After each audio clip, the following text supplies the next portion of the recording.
White ape.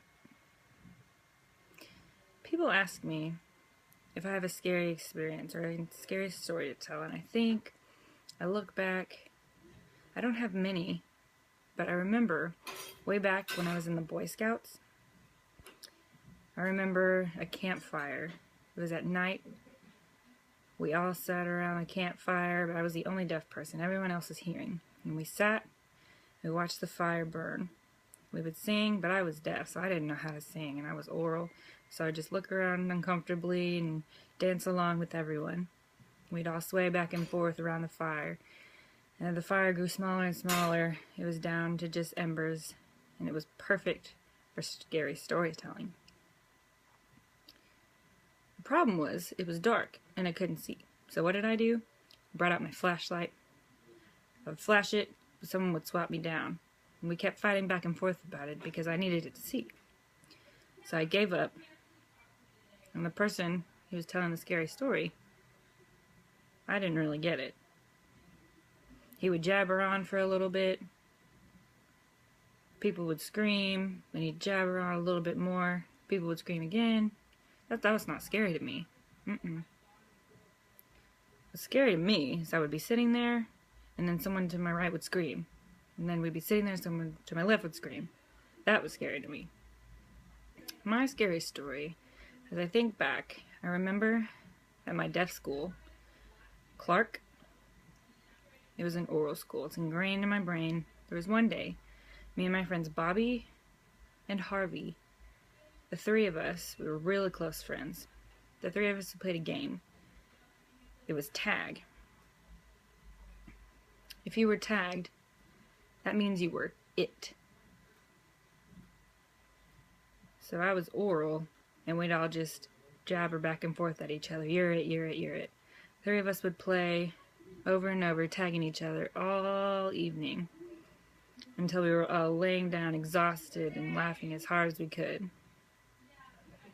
The sky was dark and we lay there, and Bobby, he started laughing, and he said, "Hey, you know Principal Schwartz? He has a white ape in his basement," and chuckled to himself. We looked at him confused. "What did you just say?" He said, "Really, Schwartz, he has an ape. He also has a cat with no fur. He's very awkward looking and closes his eyes when he sticks his tongue out." Wait, we didn't understand what he was saying. He was like, "No, really, he has a white ape in his basement." We didn't believe him. We thought he was making it up, but he continued to say that he was serious. We bickered back and forth about it until we decided somebody should ask. We didn't know who should ask, so we just decided to go ask him together.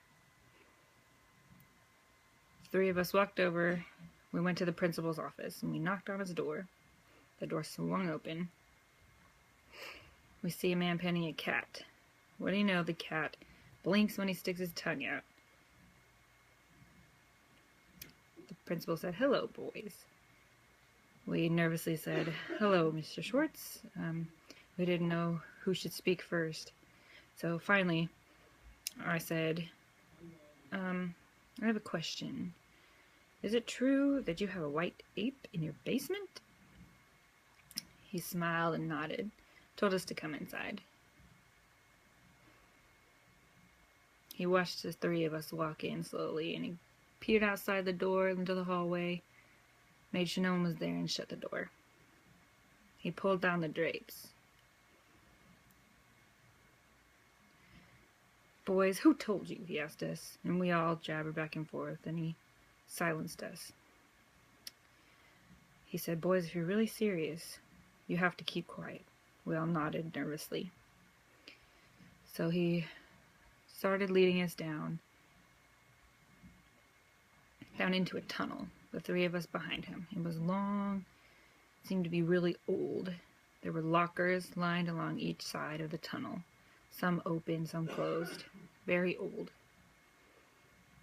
The tunnel was for the cold. Whenever the dorm was cold and outside was unbearable, you could go underneath down the tunnel. So the three of us followed him, looking around very nervously. There was another door. The principal said, "No, it looked like a fire escape door," and he brought out a ring full of keys. He unlocked it and swung it open. Three of us looked in astonishment. It was dark, with stairs. We continued to follow him. There was a second door with a bunch of locks all the way down. He unlocked it all, swung it open, and we continued. There were even more steps with rocks on each of the side and stones. We got a little more nervous, but we kept walking down. We got to a third door, and it was giant, and it was a vault, and he spun it open. Slowly it creeped open, and the three of us eerily looked around, and it was dark. We turned on the light, and we saw a chandelier swinging back and forth, back and forth. The room was box-shaped. We looked down, and we see a cage. And what do you know? It was a white ape. It was holding onto the bars, staring angrily at us. Its nostrils were flaring, its teeth were hanging out, its eyebrows were furrowed, breathing very heavily. We were so scared and we were so shaken up. We tapped on the principal's shoulder. He said, "Is it alive?" He said, "Yeah, go see for yourself." We could see the hair standing up on the white ape. I got kind of excited when we found that it was real. The president stopped me from touching it. Apparently that wasn't allowed. I nervously looked around. The principal asked if we were satisfied. And we said yes, and he told us to leave, and we were out the door. That night, as the moon was coming up, the trees were swaying, the wolves were howling. I was in bed in my blanket. I couldn't seem to sleep. I was looking around. I thought I must see it again. Pulled out of my covers, got my flashlight, walked over to my roommates, Bobby and Harvey. Knocked on their doors.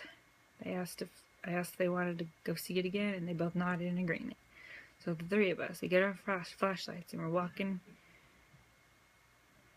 together, and we go down into the tunnel. It's night, so it's really dark. We turn on the lights, and they all turn on one at a time down the tunnel. We keep walking. We're looking around. We see a door. We hear something rattle to our right. We don't really see what it is, but we hear it again. Or something is shaking. So we went to look at it. We were nervous. We opened it, and a cat jumped out and it was screaming, sticking its tongue out as usual. It started walking around, blinking erratically. It scared us half to death. It really freaked us out, but we continued walking. The Bobby brought out a bobby pin, and picked the lock and opened the door. We went down the next tunnel. The second door, picked all three of those locks as well. As we went down the last tunnel, we got to the third door, the vault. Swung it open. Turned on the light, and of course the chandelier was going back and forth again. We see the boxed room, and look at the cage again. We're still astonished that the white ape was there. Its fangs were showing, and its nostrils were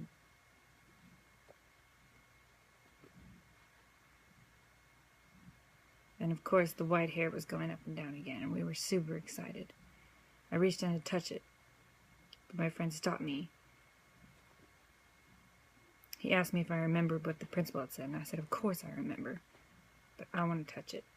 And then the other friend said, "No, you know not to touch it." I said, "I know, but you're not my mother." The gorilla still looked very angry. I said, "Bobby, you do it." Or Harvey, maybe you should. "Okay, I will." And I touched it. The gorilla started screaming. Its eyes got wide, everything open. He started bending the bars. He's banging on his chest and yelling. We all screamed. We were scared for our lives. We ran, but the door happened to be shut. I know I was stupid. They all told me not to touch it. The door fell down. The gorilla came out. We all started running as fast as we could.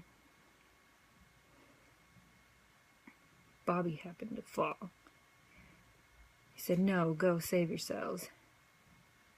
The door fell on his legs. And as we left Bobby, we were running. The ape is chasing after us. Harvey fell.